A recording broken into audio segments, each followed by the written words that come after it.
kalau kita pakai istilah state corporate crime, crime itu kriminal. Kriminal itu oleh siapa? Oleh state dan corporate. Siapa ini? Ya pengusaha-pengusaha dan sama pejabat-pejabat pemerintah. Dan pelaku utamanya waktu Jokowi itu jadi presiden ya Jokowi. Itulah pelaku-pelaku kriminal yang wajib dipidana ya kalau negara ini mau bersih. Dan kalau memang Prabowo itu tidak omon-omon, buktikan menghentikan state corporate crime ini yang dipimpin oleh Joko Widodo, dan salah satunya mulailah dengan menangkap misalnya Agwan. Assalamualaikum warahmatullahi wabarakatuh. Waalaikumsalam warahmatullahi wabarakatuh. Alhamdulillahirrahmanirrahim. Allahumma sholli ala Sayyidina Muhammad. Tadi pertanyaannya itu banyak itu borongan itu. Jadi saya harus bahas bagaimana. Oke, sebelum tadi kaitannya dengan ekonomi dan tambang mungkin ya. Fokusnya ke sana, ekonomi dan tambang. Saya ingin sedikit menyambung yang disebut Pak Abdullah terkait korupsi ya. Hanya ingin memberikan pendapat saya tentang sikap Prabowo itu. Bahwa saya lebih yakin pernyataan-pernyataan tentang korupsi itu lebih kepada retorika, bukan kepada rencana rencana yang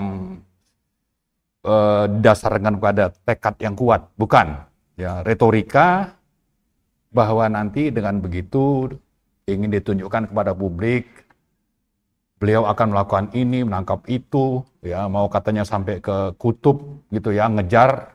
Tapi yang di depan mata aja itu sudah cukup buktinya tidak dilakukan apa-apa begitu ya.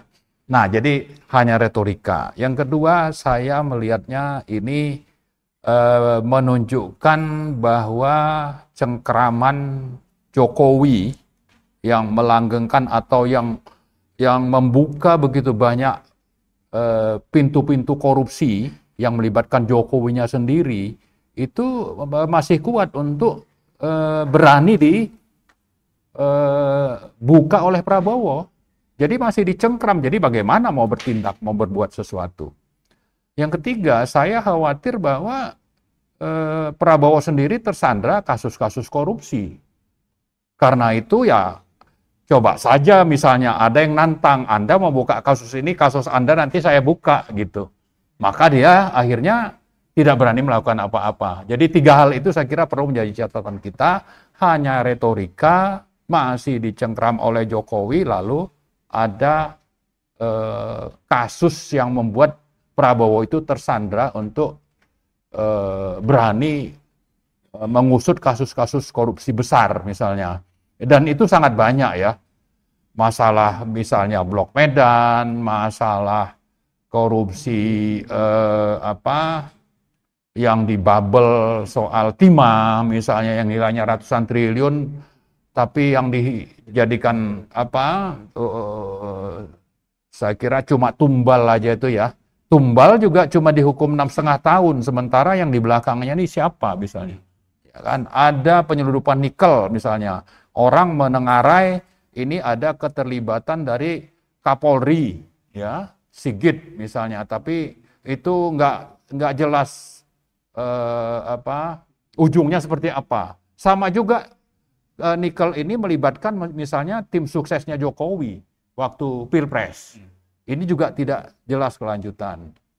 Nah, karena itu saya kira di samping bahwa KPK-nya harus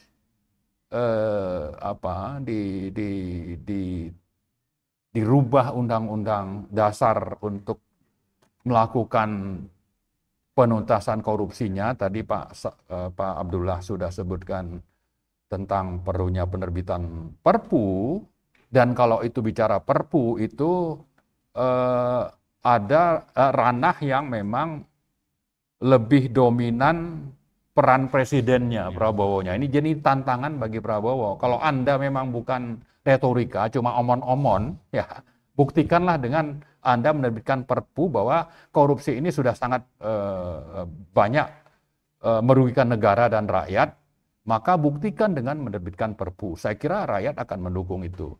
Karena kalau diproses dengan adanya amandemen undang-undang di DPR itu di samping panjang, saya kira nanti intervensi oligarki itu akan masih akan sangat kuat untuk supaya itu akhirnya tidak jadi dirubah. Tapi kalau perpu sepanjang presidennya tidak omon-omon itu bisa dilakukan. Kemudian juga soal tadi yang saya sebut itu daftarnya sangat banyak ya. Bisa lebih dari 10 kasus-kasus besar yang bisa ditunjukkan oleh Prabowo bahwa dia serius ingin menuntaskan kasus itu.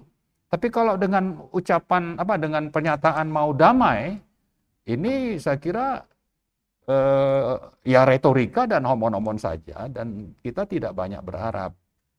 Karena itu di samping tadi perpu kita minta bukti presiden itu melakukan sesuatu yang signifikan, tapi saya kira rakyat juga perlu berbondong-bondong untuk menuntut ya.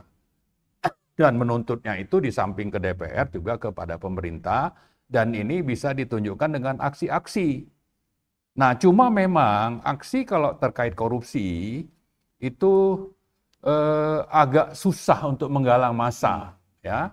Maka saya kira yang bisa menggalang massa, yang akhirnya nanti dari situ rakyat ini bisa menuntut ke masalah korupsi, tapi dimulai dengan kasus yang justru menyangkut hidup dan kelangsungan hidup orang secara kemanusiaan ya. Karena ini dijamin oleh Undang-Undang Dasar dalam 10 items yang ada dalam konstitusi itu ya. Ada misalnya kasus sampai 6 ketentuan HAM dalam Undang-Undang Dasar kita itu dilanggar dalam proses atau dalam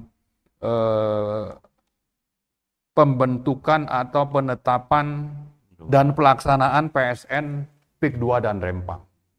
Ya. Ada minimal 6 ketentuan HAM, dan kalau ini sudah seperti ini, sudah waktunya rakyat untuk bangkit melawan. Karena itu berangkat dari fakta lapangan bahwa di PIK 2 di Tangerang terutama ada di sekitar 10 kecamatan yang sudah dibebaskan oleh aguan yang didukung oleh aparat, terutama itu aparat keamanan, polisi, dan juga itu atas saya yakin atas komplotan yang dipimpin oleh Joko Widodo waktu jadi presiden, ya, itu korbannya sudah sangat banyak. Ada yang mati, tapi banyak ribuan, puluhan ribu orang yang kehilangan tempat tinggal dan kehilangan mata pencaharian. Tapi nanti yang namanya rezim oligarki ini akan menyuarakan kepada rakyat bahwa proyek ini proyek ramah lingkungan, sama dengan di Rempang ya. Ada Eco City, lalu di sini ada Tropical Coastland kalau bicara di Banten. Lalu ini akan mendatangkan investasi. Ada katanya sampai 2030 itu sekitar 60 triliun. Akan membuka lapangan kerja berapa banyak? Sekitar 6.000. Lalu yang tidak langsung itu sekitar 60-an ribu orang katanya. Lalu ini akan memicu pertumbuhan ekonomi, menambah misalnya pendapatan daerah dan rakyat. Tapi ini kan cuma gimmick untuk menunjukkan bahwa ini sesuatu yang akan mendatangkan manfaat, tapi manfaat untuk siapa? Manfaat untuk para investor dan para pendukung oligarki. Tapi rakyat yang saya sebutkan tadi, ya, itu kehilangan tempat tinggal dan mata pencaharian. Artinya proyek PIK 2 ini, ya, kita fokus ke PIK 2 misalnya, kita bahas nanti soal Rempang, tapi PIK 2 ini menghilangkan mata pencaharian lebih dari misalnya 20.000 nelayan, petani, petambak, yang itu tercerabut dari tempat tinggalnya yang sudah ditinggali misalnya ratusan tahun. Alasannya tadi itu, ini mendatangkan investasi, ini hijau, ini akan ada pertumbuhan ekonomi, membuka lapangan kerja. Tapi untuk siapa? Nanti pekerjaannya seperti yang terjadi di sektor nikel, disebut hilirisasi, tapi mayoritas pekerjaannya itu dari Cina. Orang kita itu hanya jadi buruh, nah sama juga nanti. Seperti teman kita Pak Said bilang, nanti akan ada pembangunan Surabaya Frontline. Yang dibangun itu adalah mereklamasi laut di sekitar Surabaya, di pantai utaranya, tapi ini yang nanti akan seperti menjadi Hong Kong. Hong Kong di Surabaya. Chinatown. Nanti orang kitanya itu hanya jadi pekerja yang di Surabaya itu. Sama ini, dibersihkan ya, lahan yang ada di utara Kabupaten Tangerang itu sampai nanti Serang itu juga ada kecamatan yang dibebaskan, dibersihkan dari orang-orang pribumi untuk nanti jadi pekerja kasar dan tidak dipedulikan bahwa mereka diusir dari sana, tempat tinggalnya seperti apa, lapangan pekerjaannya seperti apa, sama juga dengan di Rempang, Eco City katanya. Tapi yang nanti datang, yang dapat keuntungan besar itu ya si oligarki, konglomerat, lalu nanti pendatang dari Cina sana.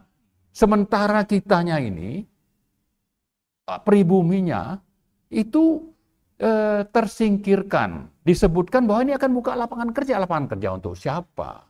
Ya, lalu kalau memang dipindahkan, ya cari dulu tempat tinggal penggantinya, tidak dipaksa, ya tidak dipaksa dan ditindas. Nah, yang adalah penindasan ala VOC, dan itu sudah terjadi dan kita punya bukti yang sangat banyak. Nah, bicara PSN misalnya, yang dikasih kesempatan atau dikasih status PSN itu hanya 1.756 hektar. Tapi yang dibebaskan itu puluhan ribu hektar ke arah barat. Lalu memakai label bahwa ini proyek PSN. Padahal yang dapat status itu hanya 1.700. Yang puluhan ribu itu hanya dipakai oleh si rezim oligarki itu sebagai alat untuk menyingkirkan rakyat secara paksa, secara zolim. Jadi rakyat itu disingkirkan secara zolim oleh rezim ini. Yang dipimpin siapa waktu itu? Joko Widodo. Lalu ada Agwan di sana dan sekarang banyak, ya, termasuk dari DPD yang namanya Yoris Sampono yang dari PANI misalnya, itu ikut-ikutan memanipulasi rakyat untuk mengatakan ini sesuatu yang benar. Padahal tadi kezoliman itu sudah sangat faktual di lapangan. Itu sebabnya, kalau tadi saya bilang, rakyat untuk bangkit, ini contoh nyata ini. Kalau Anda peduli, mari bangkit rame-rame. Nanti kita akan ada deklarasi perlawanan di tahun depan, mulai dari PIK, dari Tangerang, deklarasi perlawanan terhadap rezim oligarki yang kelihatannya ini masih bercokol, meskipun presidennya sudah berganti. Jadi buktikanlah bahwa Prabowo ini tidak omon-omon. Misalnya, tidak boleh ada negara dalam negara, akan memberantas korupsi, dan ini hanya bisa terjadi kalau ada perlawanan rakyat. Kalau tidak, itu Prabowo hanya omon-omon, buktinya ya seperti itu. Awal pidato pelantikannya begitu menggebu-gebu, tapi lambat laun ke belakang ngomongnya mau kasih kesempatan damai. Ini apa ini gitu? Nah, kalau ini dibiarkan terus, ya cobalah itu akan terus berlangsung yang namanya bercokolnya rezim oligarki, yang antara lain itu bisa dibuktikan bagaimana misalnya yang jadi menteri itu lebih dari 50% adalah orang-orang Jokowi. Kebijakan Jokowi masih terus berlangsung, ya. Dan saya kira kalau bicara kembali ke masalah korupsi ini tidak akan ada hasil yang akan kita peroleh sepanjang rakyat itu hanya diam saja. Jadi kalau kita pakai istilah state corporate crime, crime itu kriminal. Kriminal itu oleh siapa? Oleh state dan corporate. Siapa ini? Ya pengusaha-pengusaha dan sama pejabat-pejabat pemerintah. Dan pelaku utamanya waktu Jokowi itu jadi presiden ya Jokowi. Itulah pelaku-pelaku kriminal yang wajib dipidana ya kalau negara ini mau bersih. Dan kalau memang Prabowo itu tidak omon-omon, buktikan menghentikan state corporate crime ini yang dipimpin oleh Joko Widodo, dan salah satunya mulailah dengan menangkap misalnya Agwan.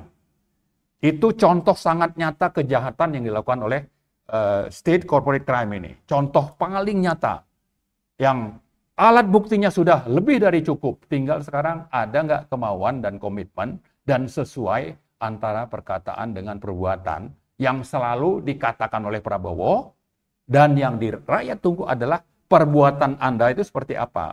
Kalau tidak, memang kita tidak perlu terlalu optimis lah. Kita akhirnya menjadi pesimis.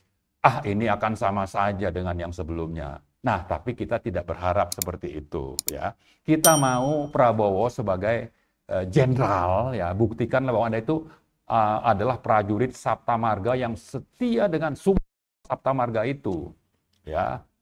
Jangan hanya omon-omon, tapi buktikan dengan tindakan nyata dan hentikan sepak terjang oligarki yang sudah sangat mencengkram Indonesia saat ini. Saya kira itu mungkin.